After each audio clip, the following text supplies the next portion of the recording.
Karachi city council इजलास में शोर शराबा। जमात इस्लामी और PTI के बल्दियाती नुमाइंदगान ने एहतजाज किया। जाली मेयर नामंजूर और करप्शन बंद करो के नारे लग गए। कराची में सिटी कौंसिल का ऐवान मछली बाजार बन गया। इजलास के मौके पर अरकान का शोर शराबा।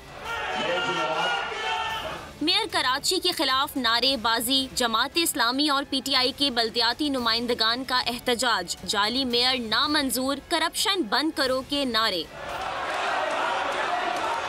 जमात इस्लामी और PTI के बल्दियाती नुमाइंदगान ने KMC बिल्डिंग में एहतजाजी मुजाहिरा भी किया। उनका कहना था कि मेयर कराची सिर्फ PP को यूसीज में फंड्स जारी करते हैं। अरकान का कहना था कि KMC को करप्ट अफसरान से भरा जा रहा है। मेयर के खिलाफ अदम एतमाद की तहरीक भी लाएंगे। बल्दियाती नुमाइंदगान ने मुतालबा किया कि तरक्याती फंड्स बराह रास्त टाउन्स को दिए जाएं।